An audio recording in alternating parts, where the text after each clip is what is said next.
Meridian Energy Group, of course, spearheading the Davis Refinery, going to be constructed outside of Belfield, North Dakota. So let's start with a just kind of an overview update. Where are we at with the refinery these days?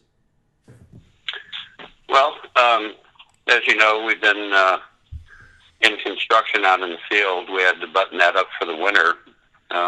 We also had a lot of legal activity to take care of in connection with our permits, and that appears to be mostly behind us now.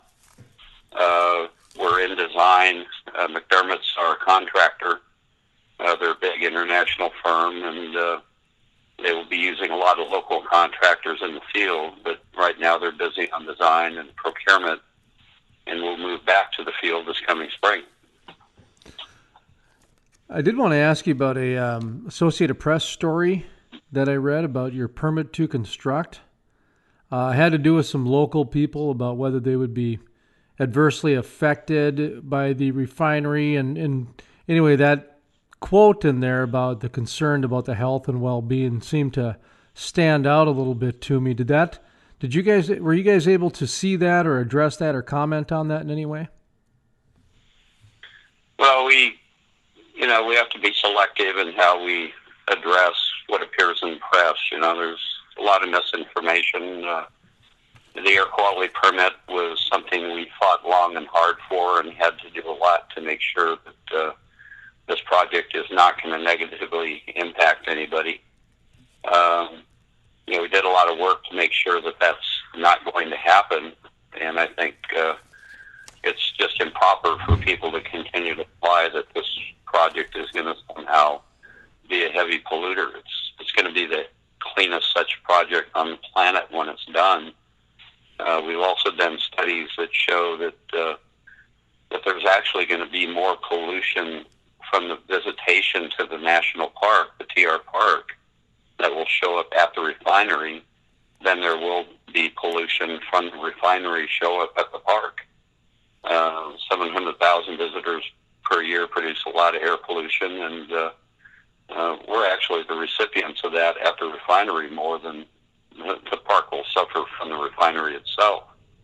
We also did another recent analysis. It's going to appear as a white paper in some of the technical press showing that $1 invested in a clean refinery like Davis, because it reduces pollution from other dirty refineries, is a better investment than buying into a wind park or a solar array. It reduces greenhouse gases by much, much more.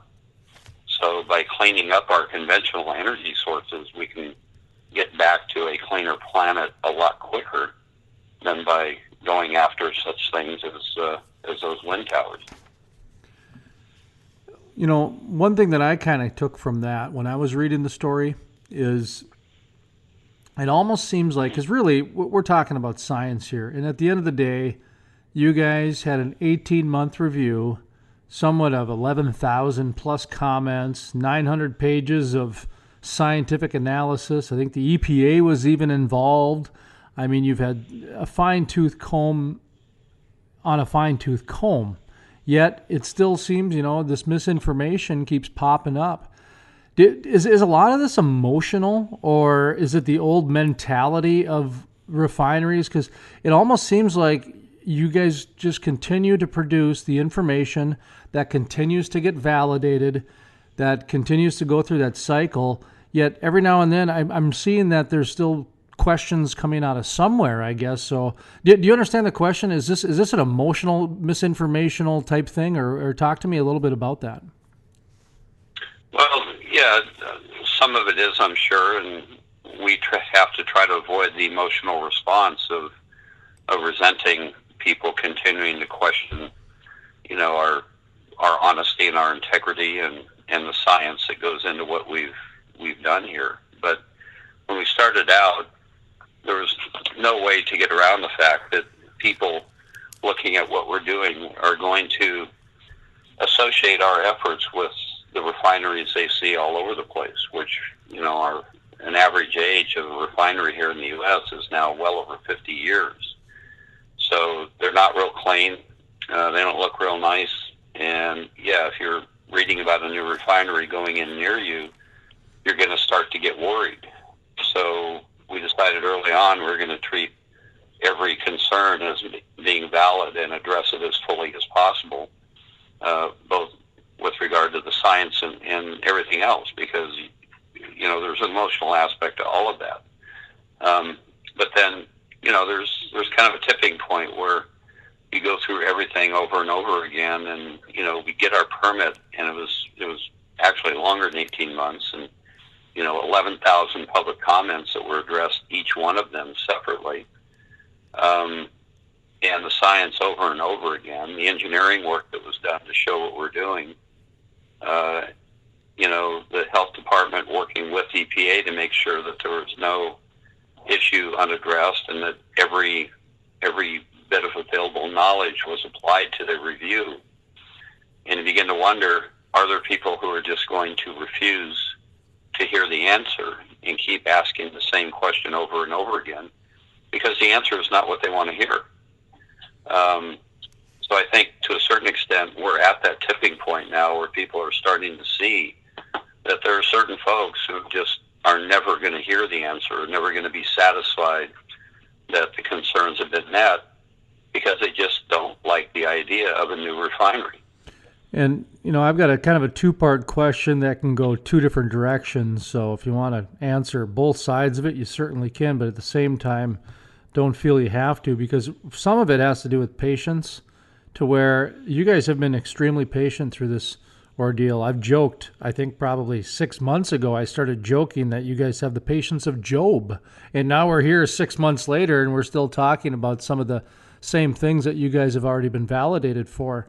When we're talking about energy tech and the cleanest refinery on the planet and some of the advanced innovation you guys have had, all of in the comments to the public and this and that, a lot of this has been transparent, if not all of it. I mean, these 900 pages, these are available to the public, aren't they? And you guys have been very transparent to this whole thing.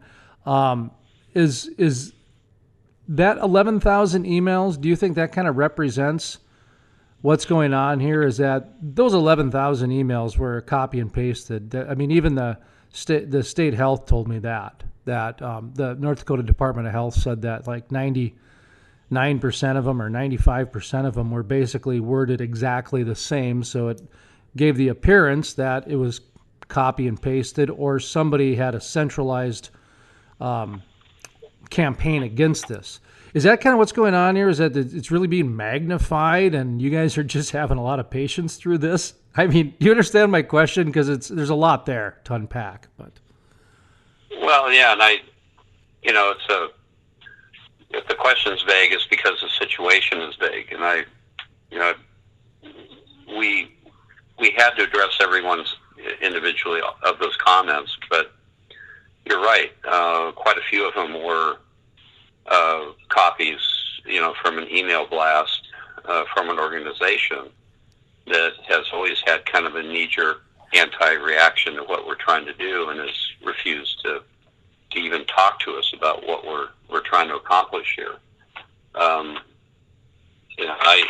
think that, talk about emotions. Okay, my emotional reaction to some of this is, if you care about the environment, or if you say you care about the environment, and you do not support this project, then you're a hypocrite, because we're doing so much more to clean up this industry, which needs to be cleaned up, than anyone gives us credit for. And we're trying to explain that story to people who are supposed to care, and they just don't want to listen. It doesn't fit their model. But yeah, a lot of them were copies.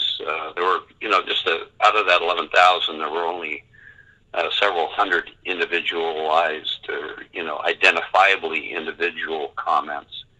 And a lot of them were very thoughtful. And, because of that, of course, we spent more time responding to those than the others, because some of them we had to actually do work on to make sure we responded properly. But we did so. And I appreciate every one of those comments.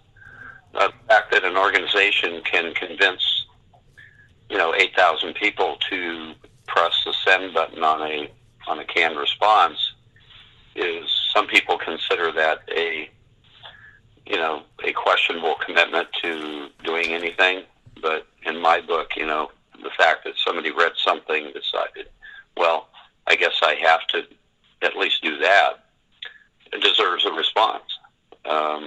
So yeah, we treated each one separately and individually and tried to respond appropriately. But there is a patience point, and we're starting to get frustrated with some of the ongoing opposition, because it seems to us that they just will never, ever want to even listen to what we're saying. How much of this is, I guess, a question or a fear that they're putting into regulators' heads or the public's heads or something that, after you guys get this constructed and passed permits, this and that, it'll just be the Wild West after that, and there's no regulation on you after that. Correct me if I'm wrong, but after you guys get this up and running, you still have criteria you have to meet, don't you? Yeah, the air quality permit grants limits on every single emission. And unlike old refineries, we are going to monitor each and every one of those individually, continuously, and that information is available on a continuous basis to the agency. It doesn't quite work this way, but just imagine a big red button at the health department's office in Bismarck. If we go over those limits, they hit that button, period. And we shut down until we fix the problem. Knowing that can happen keeps an operator from ever reaching those limits, let alone crossing that line. So what's the timeline look like? I know you kind of briefed it earlier on, but what's the next 6 months to a year look like for you guys? Well, we'll be back out in the field in spring, as I mentioned, and getting steel up in the air. I think being in operation by the end of 2020 is starting to get questionable because of the delays that we suffered on the permits, and also whenever we have a winter like the one that you guys are having up there now, people start to worry about schedule.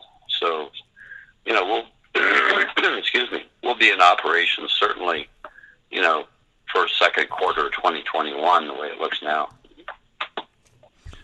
Any final thoughts as we kind of wrap up here on the Davis Refinery update from the CEO of Meridian Energy Group, Mr. William Prentice? Any final thoughts?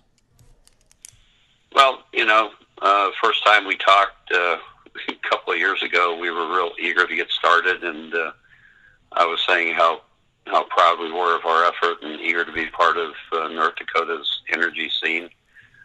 We're still eager for that to happen. It's been shoved down the road a little bit, but we're going to get there and be in operation soon, and we'll be very, very happy to be part of the North Dakota energy scene.